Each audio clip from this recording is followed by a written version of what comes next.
ಬುದ್ಧಿಮಾಂದ್ಯ ಬಾಲಕನಿಗೆ ಖಾರದ ಪುಡಿ ಎರಚಿ ಬೆಲ್ಟ್ ಹಾಗೂ ಪೈಪ್ನಿಂದ ಮನಸೋ ಇಚ್ಛೆ ಹಲ್ಲೆ ನಡೆಸಿರುವ ಅಮಾನವೀಯ ಕೃತ್ಯ ಬಾಗಲಕೋಟೆಯ ನವನಗರದಲ್ಲಿನ ದಿವ್ಯ ಜ್ಯೋತಿ ಬುದ್ಧಿಮಾಂದ್ಯ ವಿಶೇಷ ಮಕ್ಕಳ ವಸತಿ ಶಾಲೆಯಲ್ಲಿ ನಡೆದಿದೆ. ಪ್ರಕರಣಕ್ಕೆ ಸಂಬಂಧಿಸಿ ಶಿಕ್ಷಕ ದಂಪತಿ ಸೇರಿ 4ರನ್ನ ನವನಗರ ಠಾಣೆ ಪೊಲೀಸರು ವಶಕ್ಕೆ ಪಡೆದಿದ್ದಾರೆ.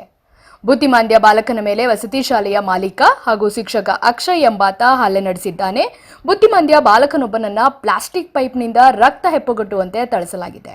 ಆ ಸಂದರ್ಭದಲ್ಲಿ ಆತನ ಕಣ್ಣಿಗೆ ಖಾರದ ಪುಡಿ ಎರಚಲಾಗಿದೆ ಎಂಬ ಆರೋಪ ಕೇಳಿಬಂದಿದೆ. ಈತ ಉಳಿದ ವಿದ್ಯಾರ್ಥಿಗಳ ಮೇಲೂ ಇದೇ ರೀತಿ ದೌರ್ಜನ್ಯ ನಡೆಸಿದ್ದಾನೆ ಎನ್ನಲಾಗಿದೆ. ಪ್ರಕರಣ ದಾಖಲಿಸಿಕೊಂಡಿರುವ ಜಿಲ್ಲಾ ಪೊಲೀಸರು ತನಿಖೆ ನಡೆಸಿದ್ದು ಅಕ್ಷಯ್ ಹಾಗೂ ಆತನ ಪತ್ನಿ ಸೇರಿ 4ರನ್ನ ವಶಕ್ಕೆ ಪಡೆದಿದ್ದಾರೆ. ಸುಮಾರು 3 ತಿಂಗಳ ಹಿಂದೆ ಶಿಕ್ಷಕ ಅಕ್ಷಯ್ ಬಾಲಕರಿಗೆ ತೀವ್ರವಾಗಿ ಹೊಡೆಯುತ್ತಿದ್ದ. ಹಲವಾರು ದಿನಗಳಿಂದ ಮಕ್ಕಳಿಗೆ ಆತ ನೀಡುತ್ತಿದ್ದ ಚಿತ್ರಹಿಂಸೆಯನ್ನ ನೋಡಿ ಕೆಲಸಗಾರನೊಬ್ಬ ಬೇಸತ್ತಿದ್ದ. 3 ತಿಂಗಳ ಹಿಂದೆ ಬುದ್ಧಿಮಾಂದ್ಯ ಬಾಲಕ ದೀಪಕ್ ರಾಥೋಡ್ಗೆ ಶಿಕ್ಷಕ ಹೊಡೆಯುವಾಗ ಕೆಲಸಗಾರ ತನ್ನ ಮೊಬೈಲ್ನಲ್ಲಿ ವಿಡಿಯೋ ಮಾಡಿಕೊಂಡಿದ್ದ. ಅದು ಈಗ ಸಾಮಾಜಿಕ ಜಾಲತಾಣಗಳಲ್ಲಿ ವೈರಲ್ ಆಗಿದೆ. ವಿಡಿಯೋ ಜಿಲ್ಲಾಡಳಿತದ ಗಮನಕ್ಕೆ ಬಂದಿದ್ದು ಕೂಡಲೇ ಪೊಲೀಸರು ಕ್ರಮ ಕೈಗೊಂಡಿದ್ದಾರೆ. ದೀಪಕ್ ರಾಥೋಡ್ಗೆ ಹೊಡೆಯುವಾಗ ರಾಥೋಡ್ ಕಣ್ಣಿಗೆ ಖಾರದ ಪುಡಿ ಎರಚಿದ್ದು ಅಕ್ಷಯ್ ಪತ್ನಿ ಎನ್ನಲಾಗಿದೆ. ಕೆಲವು ದಿನಗಳ ಹಿಂದೆ ಅಕ್ಷಯ್ ಆ ಕೆಲಸಗಾರನನ್ನ ಕಾರಣಾಂತರಗಳಿಂದ ಕೆಲಸದಿಂದ ತೆಗೆದುಹಾಕಿದ್ದ. ಆನಂತರವೇ ಆತನ ಹಿಂಸಾಚಾರದ ವಿಡಿಯೋ ಬೆಳಕಿಗೆ ಬಂದಿದೆ ಎಂದು ತಿಳಿದು ಬಂದಿದೆ. ಬುದ್ಧಿಮಂತೆ ಅಂತ ಒಂದು NGO ಸ್ಕೂಲ್ ಇದೆ ಫಾರ್ ಡಿಸೇಬಲ್ಡ್ ಆ್ಯಂಡ್ ಈ ಥರ ಚಿಲ್ಡ್ರನ್ಗೋಸ್ಕರ ಒಂದು ಸ್ಕೂಲ್ ಇದೆ. ಡಿಫ್ರೆಂಟ್ಲಿ ಏಬಲ್ಡ್ ಚಿಲ್ಡ್ರನ್ಗೋಸ್ಕರ ಒಂದು ಸ್ಕೂಲ್ ಇದೆ. ಅಲ್ಲಿ ಇಬ್ಬರು ಗಂಡ ಹೆಂಡತಿ ಆ ಸ್ಕೂಲ್ ನಡೆಸ್ತಾ ಇದ್ದಾರೆ. ಅಕ್ಷಯ ಸನ್ ಆಫ್ ಶಾಂತಾರಾಮ್ ಇಂದುರ್ಹ 35 ವರ್ಷ ಮತ್ತು ಆನಂದಿ 31 ವರ್ಷ. ಅಲ್ಲಿ ತುಂಬ ಜನ ಮಕ್ಕಳು ಇದ್ದಾಗ ಒಂದು ವಿಡಿಯೋ ಪ್ರಕಾರ ಏನಿದೆ, ಇವರಿಬ್ಬರು ಗಂಡ ಹೆಂಡತಿ, ಒಬ್ಬ ಮಗ, ಅವರು 16 ವರ್ಷ ಮಗ, ಒಂದು ಹೆಸರು ನಾನು ಹೇಳಲ್ಲ, ಅವನಿಗೆ ಒಂದು ಪೈಪಿಂದ ಹೊಡಿತಾ ಇದ್ದಾರೆ ಅಥವಾ ಬೇರೆ ರೀತಿ ಕೂಡ ಹೊಡಿತಾ ಇದ್ದಾರೆ. ಅವ್ರ ತಂದೆ ತಾಯಿ ಬಂದು ನಮಗೆ ಈಗ ಕಂಪ್ಲೇಂಟ್ ಕೊಡ್ತಾ ಇದ್ದಾರೆ. ಅದರ ಪ್ರಕಾರ ನಾವು FIR ರಿಜಿಸ್ಟರ್ ಮಾಡ್ತಾ ಇದ್ದೀವಿ.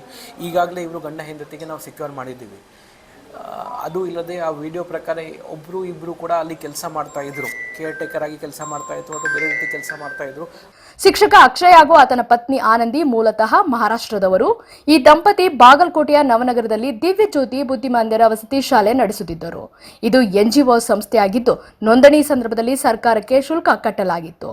ಆದರೆ ಮತ್ತೆ ಆ ನೋಂದಾವಣೆಯನ್ನ ನವೀಕರಿಸಲಿಲ್ಲ ಹಾಗೂ ಮಹಿಳಾ ಮತ್ತು ಮಕ್ಕಳ ಕಲ್ಯಾಣ ಇಲಾಖೆಯ ಹಾಗೂ ಶಿಕ್ಷಣ ಇಲಾಖೆಯ ಪರವಾನಗಿಯನ್ನು ಪಡೆದಿರಲಿಲ್ಲ ಎಂಬುದು ತನಿಖೆ ವೇಳೆ ಗೊತ್ತಾಗಿದೆ. ಮಕ್ಕಳನ್ನ ಕರ್ಕೊಂಡು ಹೋಗ್ತಾರೆ ತಮ್ಮ ಮನೆಗೆ ಅಂತಂದ್ರೆ ಅದಕ್ಕೂ ಕೂಡ ನಾವು ಅವಕಾಶ ಮಾಡ್ಕೊಳ್ತೀವಿ.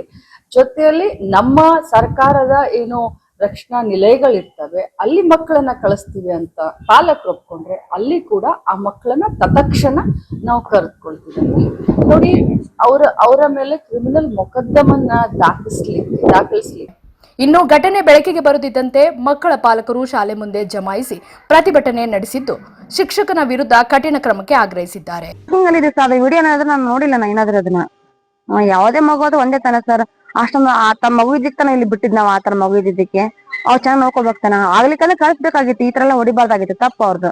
ಕಣ್ಣ ಕಾರ ಹಾಕಿ ಪೈಪ್ ಹೊಡಿಯೋಂತ ಏನ್ ಇದಿರ್ಬೋದು ಉದ್ದೇಶ ಅವರಿಗೆ. ನೀನ್ ಸಾಯಿಸ್ಬೇಕಂತ ಮಾಡಿದ್ರೆ ನೀನ್ ಸ್ಕೂಲ್ ಗೊತ್ತಿಲ್ಲ ಸರ್. ಅದು ಪ್ರಭಾಕರನ ಸರ್ ಫೋನ್ ಮಾಡಿದ್ಮೇಲೆ ಗೊತ್ತಾಗಿದ್ದು. ಬಟ್ ವಿಡಿಯೋ ಎಲ್ಲ ಬಂದಿದೆ. ಬಟ್ ನಾನು ಏನೋ ನೋಡಿಲ್ಲ ವಿಡಿಯೋಗಳು ಏನು. ಬಟ್ ಮೆಸೇಜ್ ಮೇಲೆ ಮೆಸೇಜ್ ಗ್ರೂಪ್ ಅಲ್ಲಿ ಇದೆಯಲ್ಲ, ಎಲ್ಲಷ್ಟು ಮೆಸೇಜ್ ಎಲ್ಲ ಹಾಕ್ತಾರೆ. ಬಟ್ ಅದಕ್ಕೆ ರೆಸ್ಪಾನ್ಸ್ ಮಾಡಿ ಕೊಟ್ಟಿದ್ದಾರೆ. ಅದಕ್ಕೆ ಭಯ ಯಾಕ ಅಲ್ಲಿಂದ ಅಷ್ಟು ದೂರ ಬರೋಷ್ಟಿಗೆ ಏನಾಗ್ತದೆ, ಆತಂಕ ಜಾಸ್ತಿದಲ್ಲಿದೆ ನಾವು ಫಸ್ಟ್ ಆಫ್ ಆಲ್. ಹಂಗಾಗಿ ನಮ್ಗೆ ಏನ್ ಮಾತಾಡಕ್ಕಾಗಿಲ್ಲ. ಹಾ ಸರ್, ಕರ್ಕೊಂಡು ಹೋಗ್ತೀವಿ. ಮಸಾಕ್ ಶಂತಿ ಶಿರೂರ್, ಭೀಮವಾದ ನ್ಯೂಸ್, ಬಾಗಲಕೋಟೆ.